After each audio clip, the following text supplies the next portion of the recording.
নমস্কাৰ হবলগীয়া বিষয়াসকল কম্পিটিশন কেয়াৰৰ নিউজপেপাৰ মেড সিম্পল সিৰিজটোলৈ মই হৃদয় শৰ্মাই পুনৰবাৰ আপোনালোকক স্বাগতম জনাইছো আজি আমি ডিসকাস কৰিবলৈ ওলাইছো 16th of November 2023 গুৰুত্বপূৰ্ণ কাৰেণ্ট এফেয়াৰ্ছৰ টপিকসমূহ এই টপিকসমূহ আমাৰ mains prelims as well as upcoming interview যেটো আজিৰ পৰা আমাৰ আৰম্ভ হৈছে 16 নৱেম্বৰৰ পৰা তো আগন্তুক কেইবাটা দিনলৈ আমাৰ অলমোস্ট জানুৱাৰী 2 নহলে 3 তাৰিখলৈ আমাৰ ইন্টাৰভিউ সেশনবোৰ চলিব গতিকে এই ইন্টাৰভিউত সহায় হোৱাকৈ আমি কিছুমান টপিক ইয়াত লৈছো গতিকে আৰম্ভ কৰো আজি আমাৰ ফাৰ্স্ট টপিকটোৰ পৰা ফাৰ্স্ট টপিকটো হ'ল state of finance 2023-24 report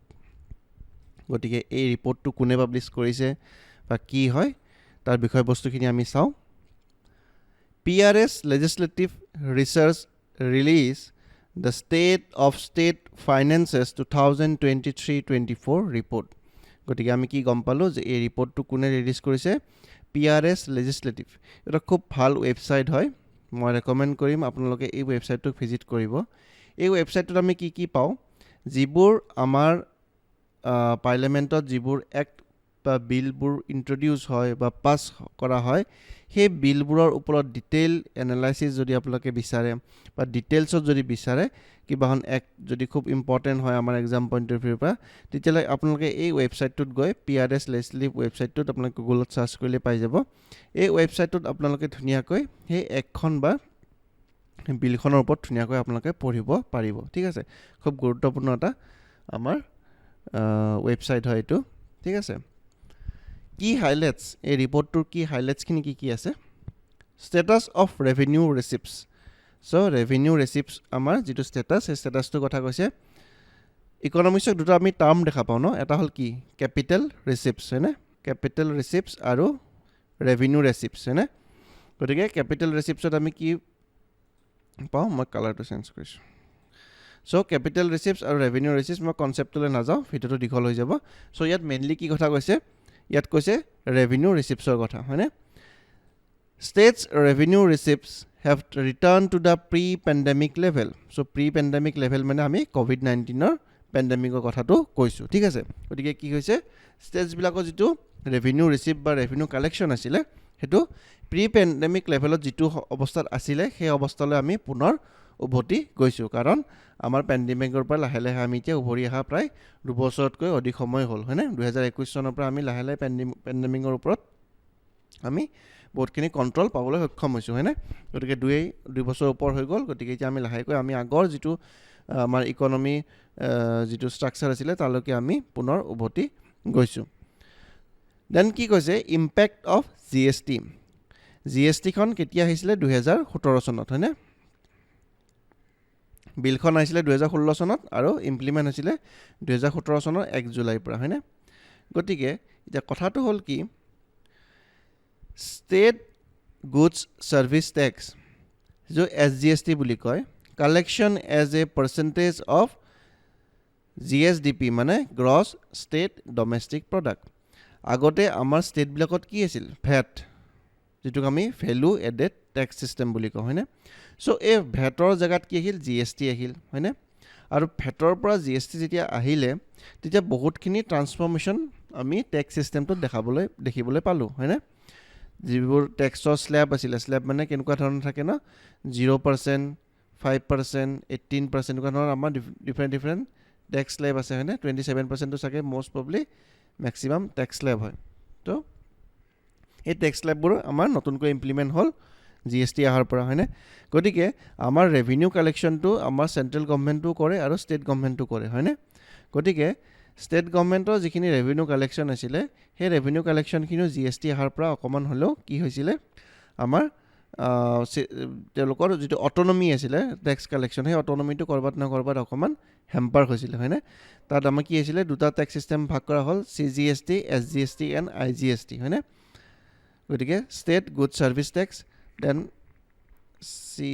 CGST to hol central goods and service tax SGST to hol apnar state goods and service tax aru IGST to hol এই তিনটা আমাৰ মেইন সিস্টেম আছিল হয়নে বৰ্তমান সময়ত চলি আছে গতিকে CGST চেন্ট্ৰেলটো আমি গম পালোঁ SGST টো আমি ষ্টেটটো গম পালোঁ IGST মানে ইণ্টাৰ ষ্টেট মানে এখন ষ্টেটৰ পৰা আন এখন ষ্টেটৰ মাজত যেতিয়া আমাৰ কি হ'ব আদান প্ৰদান হ'ব তেতিয়া এটা টেক্স কালেকশ্যন কৰা হয় সেইটো IGST ত পৰে ঠিক আছে গতিকে ইম্পেক্ট অফ GST অবভিয়াছলি হ'ব কাৰণ 2017 চনত যেতিয়া আমাৰ ভেটটো আজি বহুত বছৰৰ পৰা চলি আছিলে তো তাত ৰিপ্লেচ কৰি পেলাই GST আহিলে তো GST টেক্স কালেকশ্যন যেতিয়া আহিলে তেতিয়া আমাৰ ষ্টেটবিলাকৰ ৰেভিনিউ কালেকশ্যন অকমান অসুবিধা দেখিবলৈ পোৱা গৈছিলে সো কি কৈছে ইয়াতে collection of percentage of gross state domestic product remain বিলো প্ৰি GST লেভেল মানে বিলো প্ৰি GST লেভেল মানে ইয়াত কি কথা কৈছে যিটো আমাৰ ফেট সিস্টেম আছিলে সেই ফেট সিস্টেমত যিমানখিনি কালেকশ্যন হৈছিলে তাতকৈ আমাৰ বিলো মানে কম হৈ আছে বুলি কৈছে এজ পাৰ GST কালেকশ্যন গতিকে GST কালেকশ্যনত আমাৰ ষ্টেটবিলাকে সিমানখিনি টেক্স কালেকশ্যন কৰিব পৰা নাই যিমানখিনি ফেটৰ টাইমত তেওঁলোকে পাৰিছিলে with the GST compensation grant having ended in June 2022 গতিকে GST কম্পেনচেশ্যন গ্ৰান্ট এটো কি বস্তু হয় যেতিয়া আমাৰ GST ইমপ্লিমেন্ট হৈ গ'ল ফেটক ৰিপ্লেচ কৰি দিলে দিউতে বহুত বিলাক ষ্টেটে ইয়াৰ এই GST একখনক অপোজ কৰিছিলে কি অপোজ কৰিছিলে তেওঁলোকে কৈছে যে আমাৰ যিটো ফাইনান্সিয়েল অটনমি আছিলে ষ্টেট বিলাকৰ নিজৰ ফাইনান্সৰ এই অটনমিটো ডাইৰেক্টলি সেন্ট্ৰেল গভৰ্নমেন্টে নিজৰ হাতলৈ আনিব খুজিছিলে গতিকে এনেকুৱা ধৰণৰ কন্ট্ৰভাৰ্চিয়েল টপিক মানে কন্ট্ৰভাৰ্চিয়েল হৈ পৰিছিলে GST খন বহুতবোৰ ষ্টেটে অপোজ কৰিছিলে যে আমাক GST নালাগে GST আহিলে কি হ'ব আমাৰ যিটো ফেট কালেকশ্যনৰ যিটো অটনমি আছিলে সেই গোটেইবোৰ আমাৰ হাতৰ পৰা গুচি যাব আৰু আমাৰ টেক্স কালেকশ্যনত বহুতখিনি কম হৈ যাব হয়নে নহলে ষ্টেটখন কেনেকৈ ৰান কৰিব ষ্টেটৰ নিজৰ এটা টেক্স সিস্টেম থাকে হয়নে তেওঁলোকে বিভিন্ন সেক্টৰ তেওঁলোকে টেক্সবোৰ ইম্পোজ কৰে গতিকে ষ্টেটৰ টেক্স কালেকশ্যনটো যদি মানে স্থবিৰ হৈ যায় বা ভালকে ইমপ্লিমেন্ট নহয় তেতিয়াহলে ষ্টেটখন ৰান কৰিবলৈ বা ষ্টেটৰ যিটো গ্ৰছ ডমেষ্টিক প্ৰডাক্ট থাকে তাত বহুতখিনি ইম্পেক্ট পৰা দেখা যায় তাৰ পিছত সেন্ট্ৰেল গভৰ্নমেন্টৰ মাজত এটা ডিসকাশন হ'ল আৰু তেওঁলোকে ডিসাইড কৰিলে যে কোনোবা ষ্টেটে যদি GST কালেকশ্যন কৰিব নোৱাৰে ভালকৈ এজ পাৰ আৰ্লিয়াৰ মানে ভেট সিস্টেমত যদি তেওঁলোকে 200 টকা সাপোজ ভেটত তেওঁলোকে 200 টকা টেক্স পাইছিলে আৰু GST ইমপ্লিমেন্ট হোৱাৰ পিছত সাপোজ যদি তেওঁলোকৰ কালেকশ্যনটো 130 হৈছে रुपीस ঠিক আছে তেতিয়ালে 70 টকাটা ডেফিসিট হৈ আছে হয়নে সো এই 70 টকাটো as a GST compensation grant হিচাপে এই ষ্টেটখনক প্ৰভাইড কৰা হ'ব so that is the main concept ঠিক আছে গতিকে যাতে ষ্টেটখনো স্মুথলি ৰান কৰি থাকে সো মেইন পাৰপাসটো এটোই আছিল যে GST ইমপ্লিমেন্টেশন অফ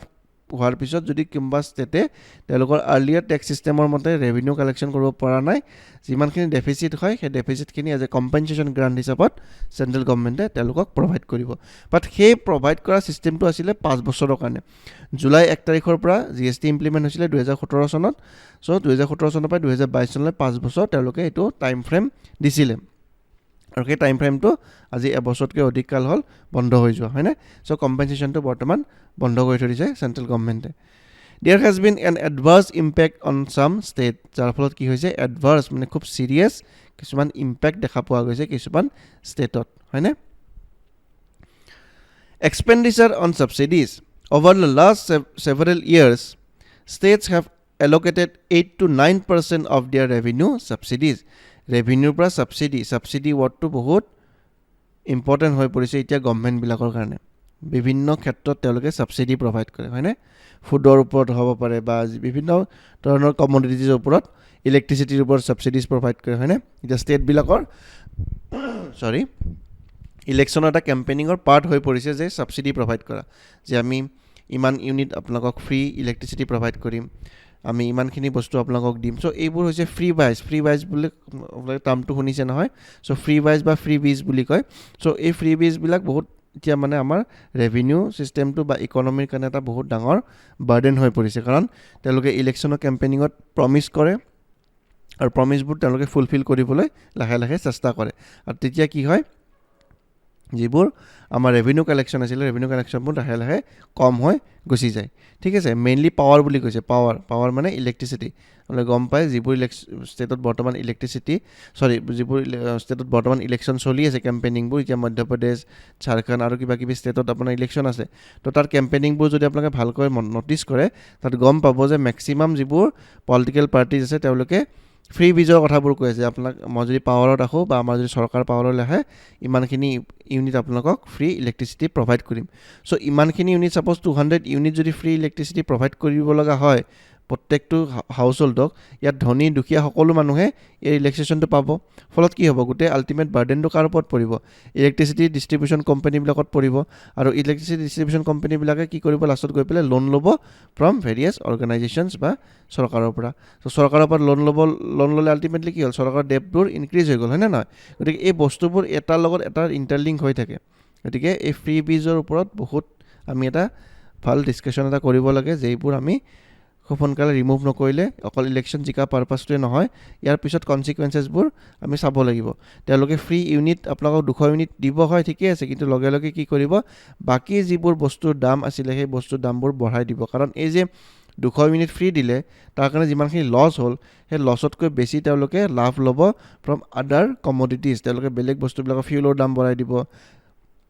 বা এসেনশিয়াল কমোডিটি চাউল দাইলৰ দাম বঢ়াই দিব হয়নে নিমখৰ দাম বঢ়াই দিব গতিকে এইবোৰ দাম বঢ়াই দিয়াৰ লগে লগে কি হ'ব তেওঁলোকে যিখিনি ডেফিচিট হৈ আছিলে সেই ডেফিচিটখিনি তাৰ পৰা তেওঁলোকে কালেক্ট কৰিব গতিকে ফ্ৰী বীজবোৰ শুনিবলৈ ভাল বাট তাৰ প্ৰপাৰ ইমপ্লিমেণ্টেশ্যনটো যদি আপোনালোকে ভালকৈ চায় এইটো আমাৰ কাৰণে আল্টিমেটলি লছহে কৰে ঠিক আছে পাৱাৰ ডিষ্ট্ৰিবিউশ্যন কোম্পানীজ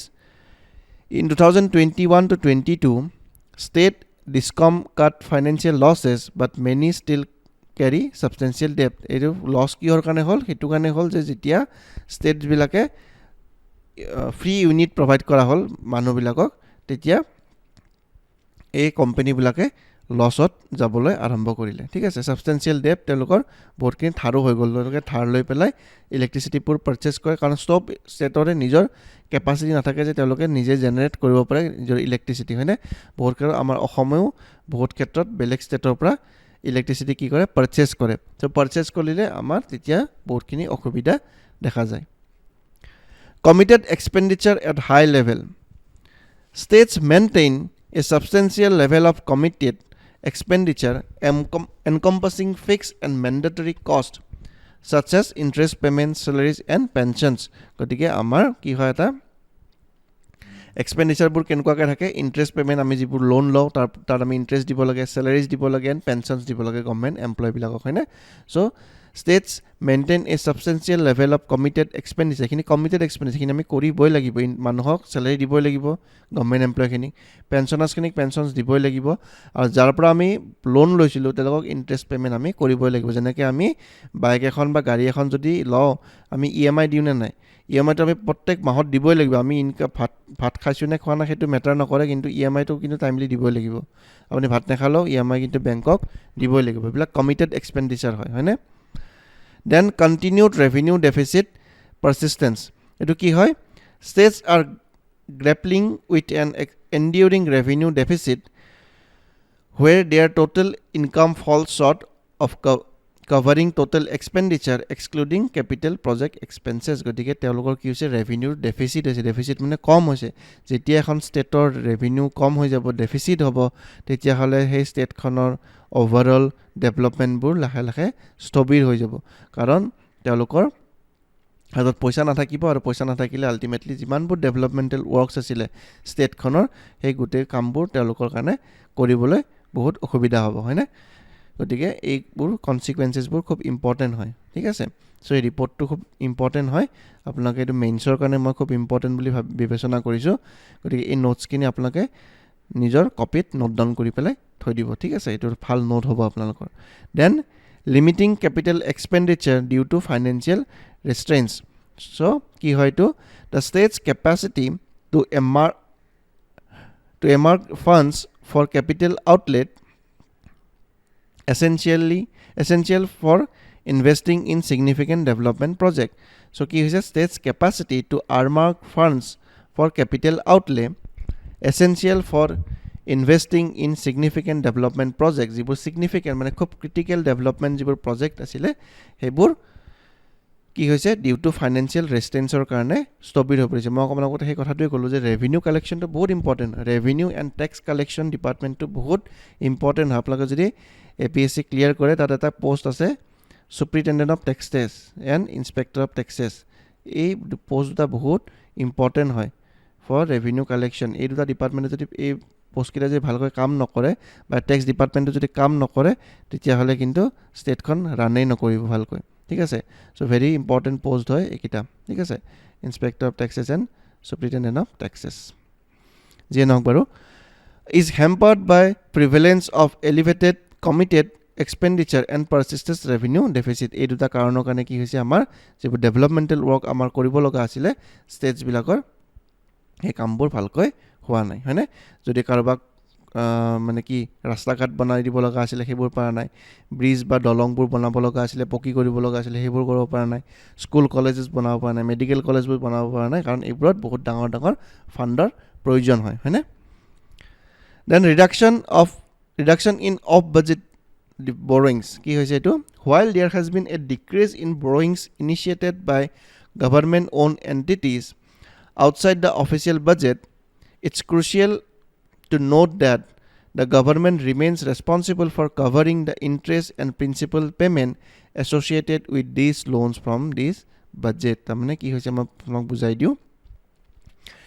ষ্টেট বিলাকেও কি কৰে লোন লয় সেন্ট্ৰেল গভৰ্ণমেণ্টৰ পৰা লোন ল'ব পাৰে বা আমাৰ যিবোৰ ফাইনেন্সিয়েল ইনষ্টিটিউচন আছে যেনেকৈ দ্য ৱৰ্ল্ড বেংক আছে এছিয়ান ডেভেলপমেণ্ট বেংক আছে আপোনালোকে নিউজত পাই থাকে ন যে এছিয়ান ডেভেলপমেণ্ট বেংকে ইমান কোটি টকা দিলে অসমক ৰিচেণ্টলি কিবা এটা পইচা দিছিলে এছিয়ান ডেভেলপমেণ্ট বেংকে এইটো চাগে ৰিভাৰ ইৰোজনৰ ওপৰত দিছিলে চ' এনেকুৱা ধৰণৰ বেংকবিলাকে বা ফাইনেন্সিয়েল ইনষ্টিটিউচনবিলাকেও আমাক লোন প্ৰভাইড কৰে ষ্টেটবিলাকক চেণ্ট্ৰেল গভৰ্ণমেণ্টক কৰে ষ্টেট গভৰ্ণমেণ্টকো তেওঁলোকে কৰে হয়নে এতিয়া কথাটো হ'ল কি যেতিয়া এই লোনবোৰ আমি লওঁ আমি লোনবোৰ লৈ পেলাই কি কৰোঁ আমি লোনবোৰ লৈ গাড়ী চাড়ী কিনো নেকি নিকিনো নে MLA বিলাকে নিজৰ প্ৰপাৰ্টি কিনে কোনোবাই কিনিব পাৰে বাট তেওঁলোকে এইটো এই লোনবোৰ লৈ কি কৰে ডেভেলপমেণ্ট ৱৰ্কবোৰ যিবোৰ আছে সেইবোৰ কৰিবৰ কাৰণে হয়নে চ' এই ডেভেলপমেণ্ট ৱৰ্কবোৰ যেতিয়া কমপ্লিট হ'ব তাৰ পৰা যিটো টেক্স কালেকশ্যন হ'ব সেই টেক্স কালেকশ্যনৰ দ্বাৰা তেওঁলোকে কি কৰিব এই লোনবোৰ ৰিপেমেণ্ট কৰিব হয়নে এই লোনবোৰৰ EMI থাকিব হয়নে তেওঁলোকৰ কণ্ডিশ্যন থাকিব যে আমি আপোনালোকে পাৰ ইয়াৰ বা পাৰ মান্থ ইমানকৈ আমাক টকা দিব লাগিব উইথ ইণ্টাৰেষ্ট হয়নে গতিকে যেতিয়া ৰেভিনিউ কালেকশ্যনটোৱে যেতিয়া আমাৰ ভালকৈ নহ'ব তেতিয়াহ'লে আমি কেনেকৈ EMIবোৰ প্ৰভাইড কৰিম হয়নে চ' ইয়াত সেইখিনি কথাকেই কৈছে it's crucial note that government remains responsible for covering interest and principal payment মানে যিটো মেইন টকা লৈছিলে 10 কোটি টকা লৈছিলে যদি সেইটো প্ৰিন্সিপাল এমাউণ্ট তাত হয়তো 1% ইণ্টাৰেষ্ট লাগিব হয়নে গতিকে সেই ইণ্টাৰেষ্ট প্লাছ প্ৰিন্সিপাল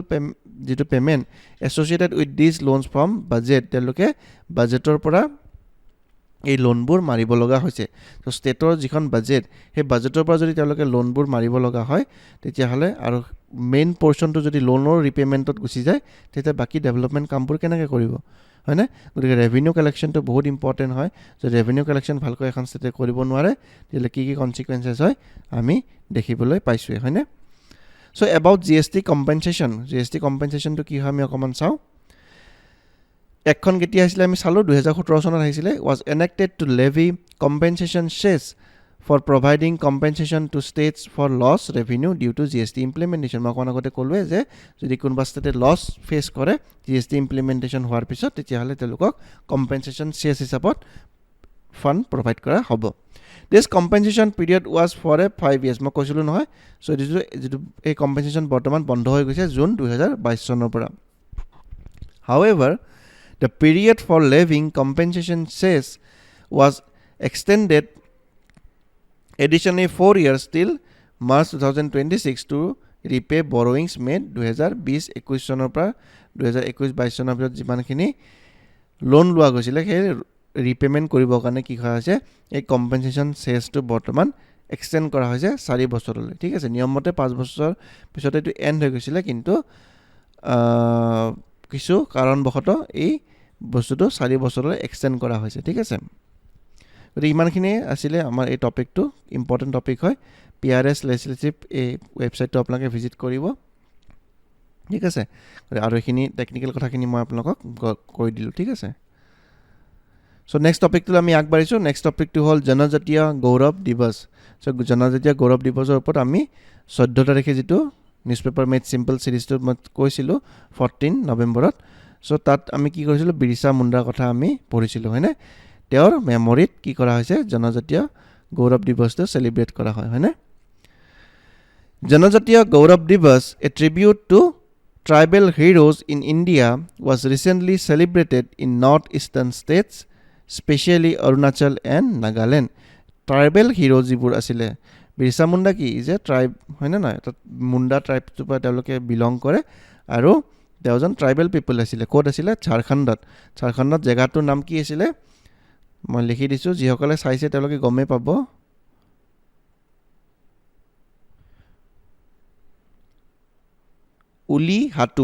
উলিহাটু নামৰ এখন ভিলেজ আছিলে বৰ্তমান ঝাৰখণ্ডত আছে এইটো এই ভিলেজখনত কি হৈছে এই ভিলেজখনৰ পৰাই বিৰছা মুণ্ডা গৈছিলে আমাৰ মুণ্ডা ৰিবিলিয়ন যিটো হৈছিলে আমি মডাৰ্ণ হিষ্ট্ৰীত আমি পঢ়িবলৈ পাওঁ মুণ্ডা ৰিবিলিয়ন হয়নে চ' তেওঁলোকে ৰিবেল কৰিছিলে এগেইনষ্ট ব্ৰিটিছাৰ্ছ গতিকে আমাৰ ঠিক সেইদৰে অসমতো বহুত বা ভাৰত নৰ্থ ইষ্টতো বহুতখিনি ট্ৰাইবেল হিৰোজ আছে হয়নে চ' হিৰোজবিলাকক তেওঁলোকে এজ এ ট্ৰিবিউট দিয়া হিচাপত তেওঁলোকে জনজাতীয় গৌৰৱ দিৱসটো চেলিব্ৰেট কৰিছে ক'ত কৰিছে Arunachal and Nagaland the event features cultural showcases and initiatives promoting tribal welfare and unity গতিকে এই গৌৰৱ দিৱস যিটো প্ৰগ্ৰেম তাত কি কৰা হৈছে কালচাৰেল শ্ব'কেছ কৰা হৈছে এণ্ড ইনিচিয়েটিভ কৰা হৈছে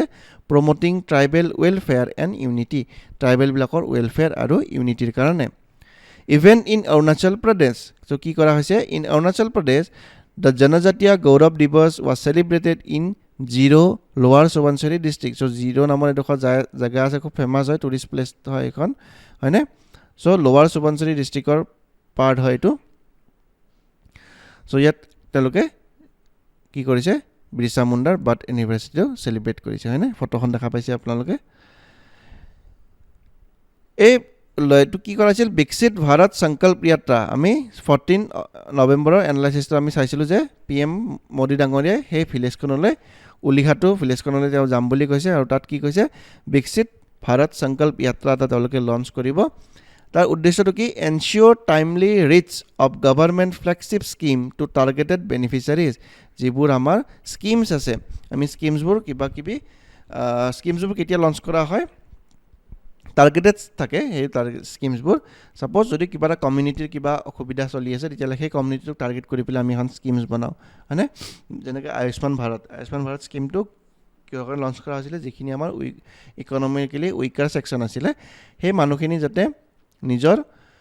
হেল্থত যেতিয়া সমস্যা হয় তেতিয়া যাতে তেওঁলোকৰ কোনো বাৰ্ডেন নহয় আজিকালি হেল্থৰ ট্ৰিটমেণ্ট বা বেমাৰৰ ট্ৰিটমেণ্ট কৰিব গ'লে বহুত আমাৰ পইচা খৰচা হয় হয়নে গতিকে এই দুখীয়া মানুহবিলাকে যাতে পইচাৰ অভাৱত তেওঁলোকে চিকিৎসাৰ পৰা বঞ্চিত নহয় সেইটো কাৰণে আয়ুষ্মান ভাৰত স্কিমটো লঞ্চ কৰা হৈছিলে গতিকে এনেকুৱা ধৰণৰ বস্তুবোৰ টাৰ্গেটেড থাকে স্কিমছবোৰ পাৰ্টিকুলাৰ কিছুমান কমিউনিটি বা পাৰ্টিকুলাৰ কিছুমান এৰিয়াত ডেভেলপমেণ্টৰ কাৰণে স্কিমছবোৰ লঞ্চ কৰা হয় আৰু সেইবোৰ সেই বেনিফিচিয়াৰিজবিলাকে যাতে পায় সেইটো কাৰণে মেইন আমাৰ কি হয় স্কিমছবোৰ ইমপ্লিমেণ্ট কৰিবৰ কাৰণে বিউৰ'ক্ৰেটবোৰে কাম কৰিব লাগে হয়নে ACS অফিচাৰ হওক IS অফিচাৰ হওক তেওঁলোকৰ কামবোৰ হ'ল স্কিমছবোৰ ইমপ্লিমেণ্ট কৰা ফ'কাছ কি development of tribal communities so' tribal কমিউনিটিজবিলাকক আমি ডেভেলপমেণ্টৰ ফালে লৈ যাব লাগে ইমান বছৰে স্বাধীনতাৰ ইমান বছৰৰ পিছতো তেওঁলোকে প্ৰপাৰলি ডেভেলপমেণ্টবোৰ পোৱা নাই চ' সেই ডেভেলপমেণ্টবোৰ তেওঁলোকক দিব লাগে ইণ্ডিয়াছ ডেভেলপমেণ্ট বাই 2047 যিটো গ'ল আমি ৰাখিছোঁ যে আমি 2047ত আমি এখন ডেভেলপ কাণ্ট্ৰি হ'ম এই ডেভেলপ কাণ্ট্ৰি হ'বলৈ হ'লে সকলো সবকা সাথ সবকা বিকাশ যিটো আমাৰ প্ৰাইম মিনিষ্টাৰ নৰেন্দ্ৰ মোদী ডাঙৰীয়াই কৈছিলে চ' সেই কনচেপ্টটো লৈ আমি আগবাঢ়িছোঁ সেইটো মটো হিচাপত আমি লৈ পেলাই আগবাঢ়িছোঁ যে সকলোৰে কি লাগিব সবকা সাথ মানে সকলোৰে নিজৰ সহায় লাগিব আৰু সবকা বিকাশ লগতে সকলোৰে বিকাশো হ'ব লাগিব হয়নে চ' ট্ৰাইবেল কমিউনিটিজখিনিও আমাৰ ইণ্ডিয়াত বহুত ইম্পৰ্টেণ্ট হয় আমাৰ নৰ্থ ইষ্টত ট্ৰাইব আছে লগতে আমাৰ মধ্যপ্ৰদেশ ঝাৰখণ্ড বা আমাৰ এনেকুৱা ধৰণৰ ষ্টেটছবিলাকত আমাৰ বহুতখিনি ট্ৰাইবেল পপুলেশ্যন আছে সেই ট্ৰাইবেল পপুলেশ্যনবিলাককো আমি আপলিফ্ট কৰিব লাগিব হয়নে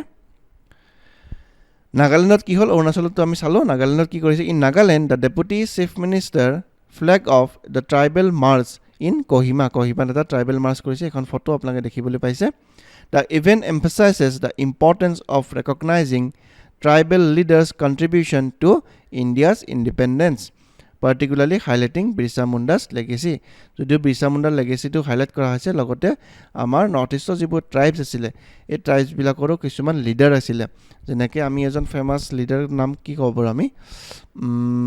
নামটো মনত অহা নাই মোৰ লেডিগৰাকীৰ নামটো যিয়ে নহওক বাৰু চ' তেখেতে বহুত এক্টিভ ৰ'ল পাৰ্টিচিপেশ্যন কৰিছিলে ইন ফ্ৰীডম ফাইট আমাৰ স্বাধীনতা সংগ্ৰামত তেওঁ বহুত ইম্পৰ্টেণ্ট ৰোল কৰিছে মই নামটো পাহৰি গ'লো she is belonging from a Naga tribe বহুত ফেমাছ আছিলে নামটো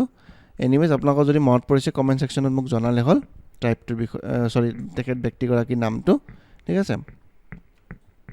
অবজেক্টিভ কি আছে promote unity and brotherhood among the tribes যিহেতু মণিপুৰত আমি এটা খুব ডাঙৰ এথনিক ভাইলেঞ্চ এটা দেখা পালোঁ নে তাত কি হৈছিলে মেইটি আৰু কুকি কমিউনিটিৰ মাজত বহুত ডাঙৰ এটা ক্লেছ হৈছিলে হয়নে চ' মেইটি আৰু কুকি দুটা এথনিক ট্ৰাইবে হয় আমি মণিপুৰৰ কিন্তু তাৰ মাজতে তেওঁলোকৰ ভাতৃত্ববোধটো কমি যোৱাৰ বাবে কি হৈছিলে এই ধৰণৰ ক্লেছেছবোৰ হৈছিলে গতিকে আমি এই ধৰণৰ প্ৰগ্ৰেমবোৰৰ জৰিয়তে আমি ভাতৃত্ববোধটো আমি বজাই ৰাখিব লাগে আৰু ইউনিটি একতাটো আমি বজাই ৰাখিবৰ কাৰণে বহুত ইম্পৰ্টেণ্ট হৈ পৰিছে দেন কি নোটছ কি হয় by secretary of tribal affairs department Angelina Taijen তেওঁলোকে কি কৈছে চেলিব্ৰেট ডিউৰিং 15 days আৰু কি হৈছে showcasing tribal culture traditions food art craft এইবোৰ তেওঁলোকৰ তাত শ্ব'কেছ কৰা হৈছে আৰু পাৰপাছটো কি আছিলে to inspire and acknowledge significance and legacy of tribal people এইখিনি বস্তু তেওঁলোকে কি কৰিছে শ্ব'কেছ কৰিছে এই প্ৰগ্ৰেমটোৰ জৰিয়তে অভাৰঅল ছিগনিফিকেঞ্চটো কি হয় this celebration across north eastern states highlight the government's focus on tribal welfare and development গতিকে গভৰ্ণমেণ্টৰ যিটো ফ'কাছ বৰ্তমান ট্ৰাইবেল পপুলেশ্যনখিনিক আগবঢ়াই নিবৰ কাৰণে যেনেকৈ আমি একালব্য স্কুলৰ কথা কৈছিলোঁ সেই একালব্য স্কুলবোৰ পাৰ্টিকুলাৰলি ভাৰ্নাৰেবল ট্ৰাইবেল গ্ৰুপ হয়নে মই কভাৰ কৰিছোঁ এইটো পাৰ্টিকুলাৰলি ভাৰ্নাৰেবল ট্ৰাইবেল গ্ৰুপ PVTG এই PVTG আণ্ডাৰত 79টা চাগে এপ্ৰক্স 79টা কি আছে ট্ৰাইবেল আমাৰ কমিউনিটি আছে তেওঁলোকক আপলিফ্ট কৰিবৰ কাৰণেও এই ধৰণৰ স্কিমছবোৰ লঞ্চ কৰা হৈছে গতিকে আমাৰ যে ট্ৰাইবেল পপুলেশ্যনখিনি ডেভেলপমেণ্টৰ কাৰণে বহুতখিনি initiative both state government as well as central গভৰ্ণমেণ্টে নিজৰ পদক্ষেপবোৰ লৈছে the Viksit Bharat Sankalp Yatra initiated as a part of the celebration সেইটো আমি দেখিবলৈ পালোঁৱে এইটো এটা পাৰ্ট হয় সেই চেলিব্ৰেশ্যনটোৰ underlines a commitment to making India a develop nation by 2047 এইটো এটা কমিটমেণ্ট লৈছে with a special focus on uplifting tribal কমিউনিটিজবিলাকক আপলিফ্ট কৰিব লাগিব তেতিয়াহে আমি overall developmentটো দেখিবলৈ পাম ইণ্ডিয়াৰ This events serve not only to honor historical figures like Birsa Munda but also reinforce the unity and cultural richness of tribal societies in India গতিকে আপোনালোকক যদি সুধিব পাৰে যে বিকশিত ভাৰত সংকল্প যাত্ৰাৰ অবজেক্টিভটো কি বা আপোনালোক যদি সোধে যে কি হয়তো জনজাতীয় গৌৰৱ দিৱসৰ ইমপ্লিকেশ্যনছবোৰ কেনেকুৱা বেনিফিটছবোৰ কেনেকুৱা এইটো যদি মেইনছৰ কুৱেশ্যনছ এটা আপোনালোকক সোধে তেতিয়াহ'লে আপোনালোকে ইজিলি এইখিনি নোটছৰ সহায়ত আপোনালোকে আনচাৰটো লিখিবলৈ ইজিলি পাৰিব ঠিক আছে মই যিমানখিনি ইম্পৰ্টেণ্ট কথা আছিলে কণ্টেণ্ট আছিলে তাত ইনক্লুড কৰাই দিছোঁ আপোনালোকে নোটটো ভালকৈ নিজৰ মতে বনাই ল'লে হ'ল ঠিক আছে চ' নেক্সট টপিকটোলৈ আমি আগবাঢ়িছোঁ নেক্সট টপিকটো হ'ল ইণ্ডিয়া অপেক ইমাৰ্জেঞ্চি ডাইলগ গতিকে ইণ্ডিয়া আৰু অপেক মানে অপেকৰ ফুল ফৰ্মটো আমি পাছলৈ চাম ঠিক আছে কনটেক্সটটো কি হ'ল the 6th high level meeting of the India OPEC energy dialogue took place on November 9, 2023 ক'ত হৈছিলে ছেক্ৰেটেৰিয়েট ভিয়েনা অষ্ট্ৰিয়াত তেওঁলোকৰ যিটো ছেক্ৰেটেৰিয়েট আছে সেই ছেক্ৰেটেৰিয়েটত 6th হাই লেভেল মিটিং হৈছে ইণ্ডিয়া আৰু অপেক কাণ্ট্ৰিজবিলাকৰ লগত হয়নে মিটিং অফ ডিছকাশ্যন কি হয় The meeting emphasizes the importance of ensuring availability, affordability and sustainability in oil and energy markets to maintain their stability. গতিকে কি হ'ল অইল যিটো সেক্টৰ আছে এই সেক্টৰটো বহুত ভলেটাইল হয় ভলেটাইল মানে কি খুব ফ্ৰিকুৱেণ্টলি চেঞ্জ হৈ থাকে আমি শুনিবলৈ পাই থাকোঁ ন যে অইলৰ পাৰ বেৰেল ইমানখিনি হৈ গ'ল বা অইলৰ দাম ডিক্ৰিজ হৈ গ'ল COVID-19 সময়ত কি হৈছিলে অইলৰ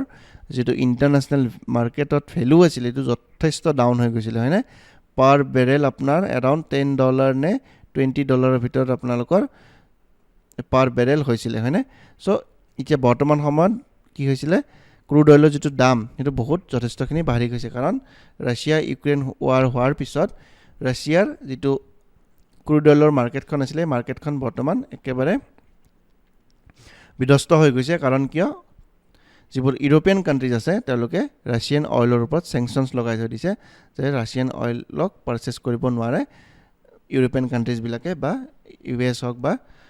UK হওক এনেকুৱা ধৰণৰ কান্ট্ৰিজবিলাকে পাৰচেজ কৰিব নোৱাৰে বুলি চেংচন লগাই থৈ দিছে কিন্তু ইণ্ডিয়া পাৰচেজ কৰি আছে আৰু সেইটো কাৰণে আমাৰ বেনিফিট বহুতখিনি হৈছে যিয়ে নহওক বাৰু গতিকে এই অইলৰ মাৰ্কেটখন কণ্ট্ৰল জেনেৰেলি কোনে কৰে OPEC কান্ট্ৰিজখিনিয়ে কৰে হয়নে গতিকে OPEC কান্ট্ৰিজৰ এটা বহুত ক্ৰিটিকেল ৰোল এটা থাকে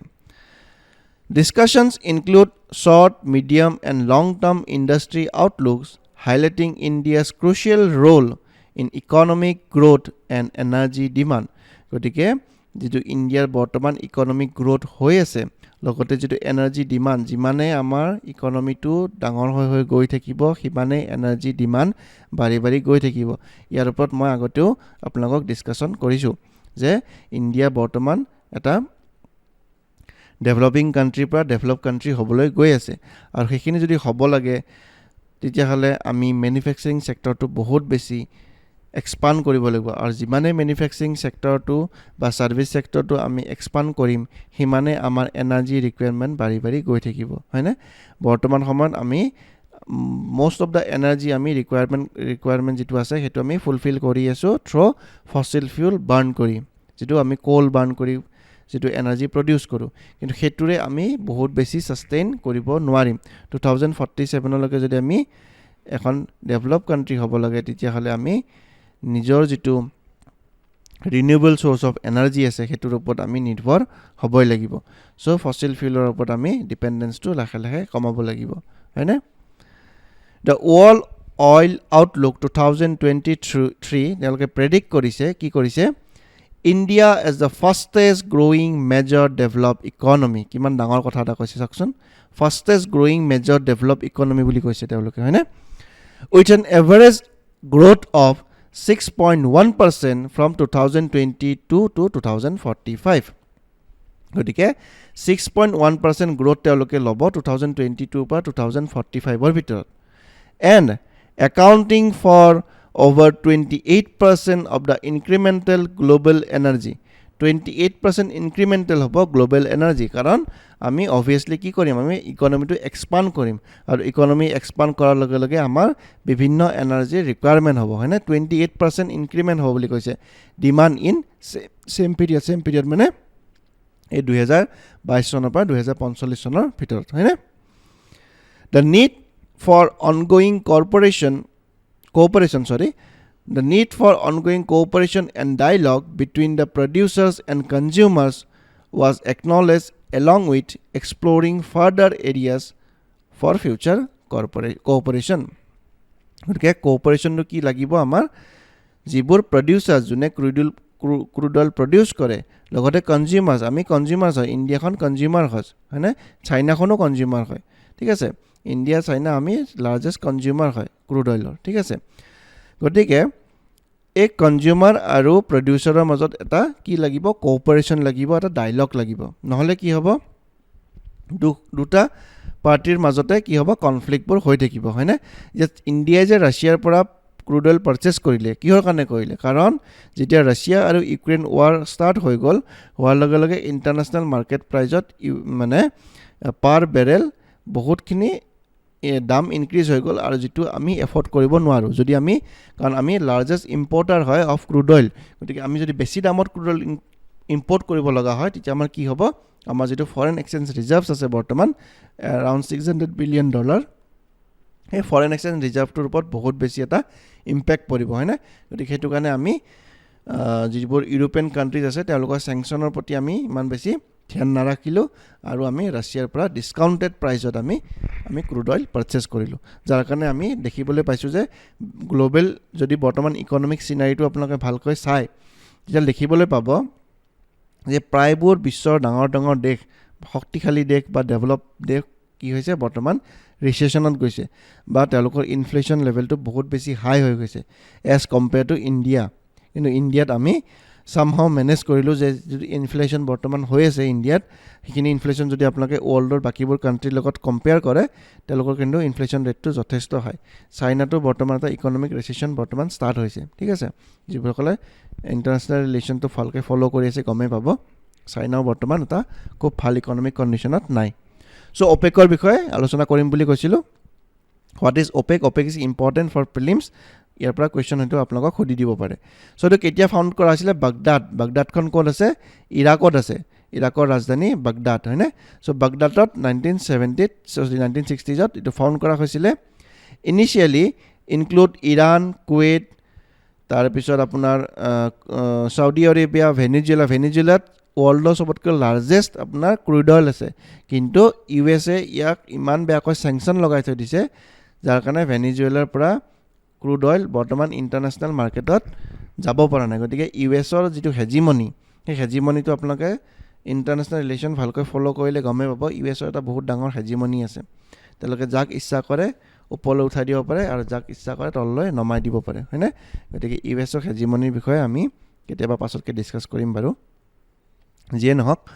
it's first headquarter in Geneva Switzerland গতিকে ফাৰ্ষ্ট হেডকোৱাৰ্টাৰটো ক'ত আছিলে জেনিভা ছুইজাৰলেণ্ডত আছিলে then move to Vienna Austria বৰ্তমান অষ্ট্ৰিয়া দেশখনৰ ভিয়েনা চহৰত বৰ্তমান তেওঁলোকৰ হেডকোৱাৰ্টাৰটো আছে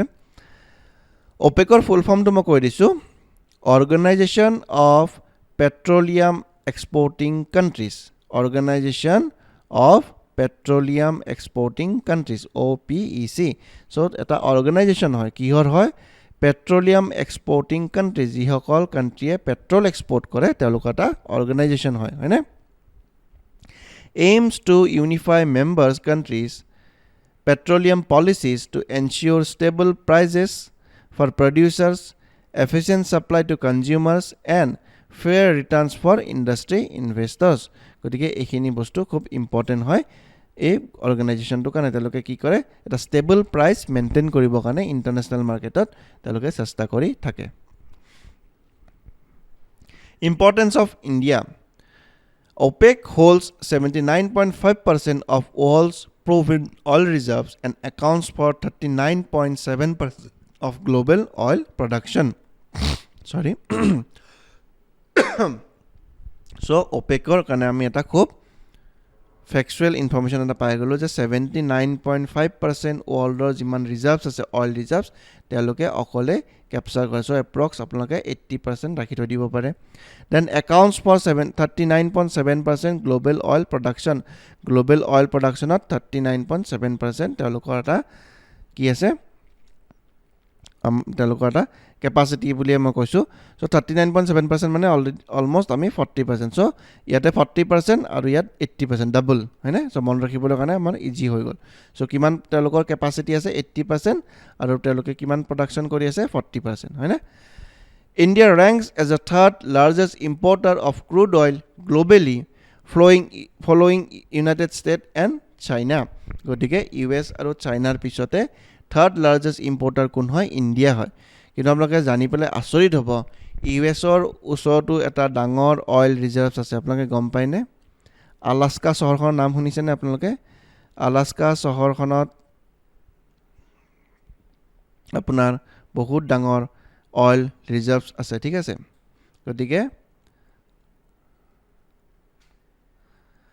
কিন্তু USA কি কৰে অইল ইম্পৰ্ট কৰে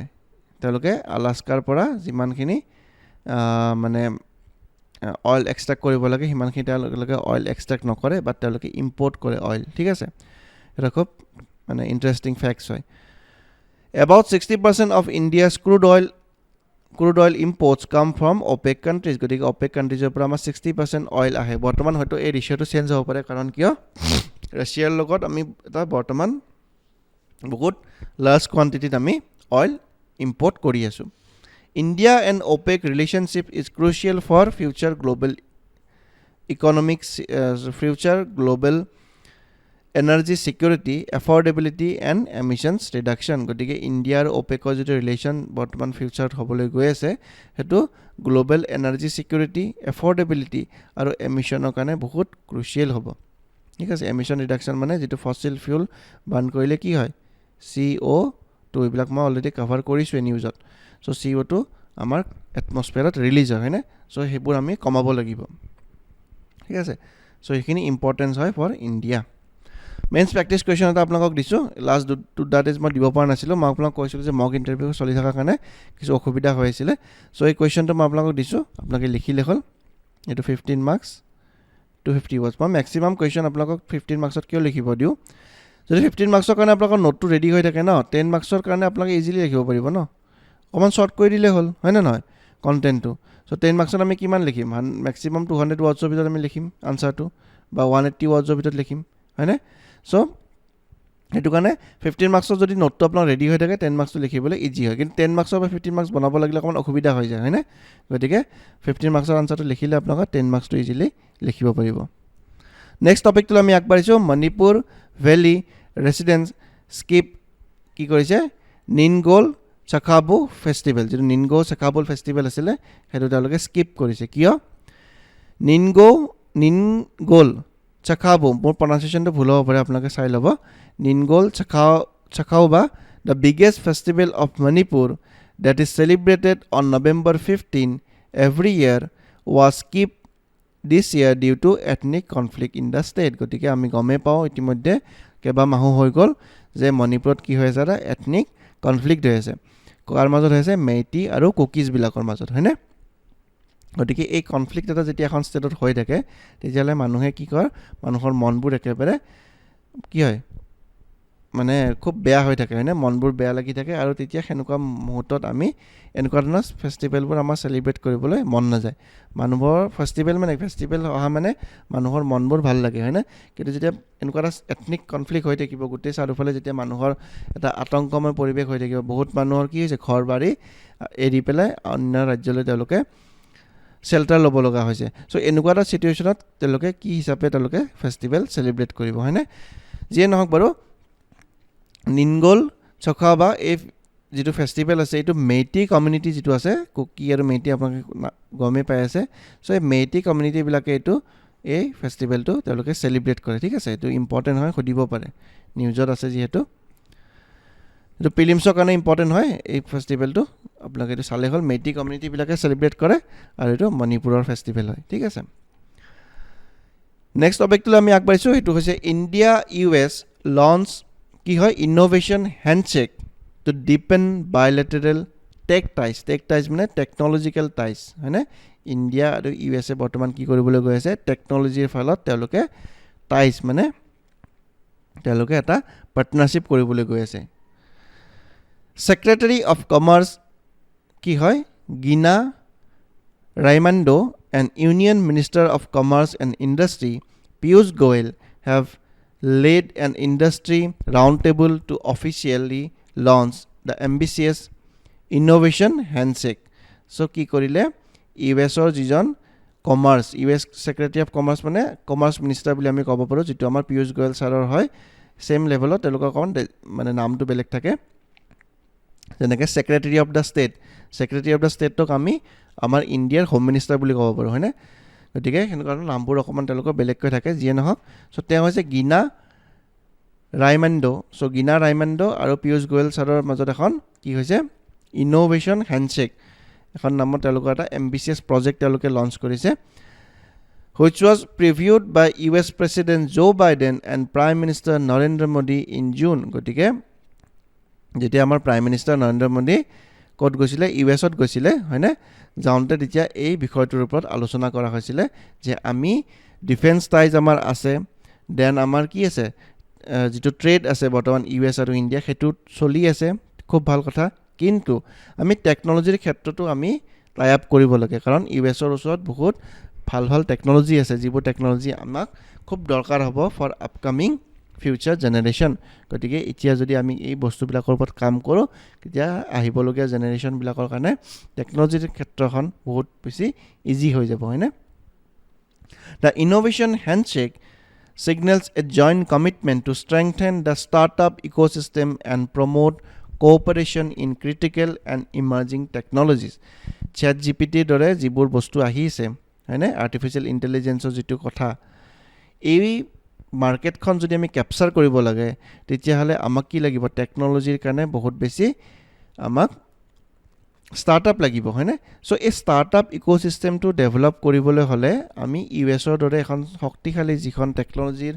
দেশ হয়নে তেওঁলোকৰ লগত আমি টাই আপ কৰাটো বহুত বেছি দৰকাৰ হৈ পৰিব তেতিয়া কি হ'ব আমাৰ যিবোৰ ষ্টাৰ্টআপ আহি আছে যিবোৰে টেকনলজি ফিল্ডখনত কাম কৰিব তেওঁলোকক আমি কি কৰিব পাৰোঁ এই টাই আপবিলাক যেতিয়া হৈ থাকিব তেতিয়া আমি ধৰক এটা ষ্টাৰ্টআপে যদি আৰ্টিফিচিয়েল ইণ্টেলিজেন্সৰ ওপৰত কাম কৰিব বিচাৰিছে তেওঁক যদি কিবা স্কিলৰ প্ৰয়োজন হয় তেতিয়াহ'লে আমি ইউএছৰ কিবা এটা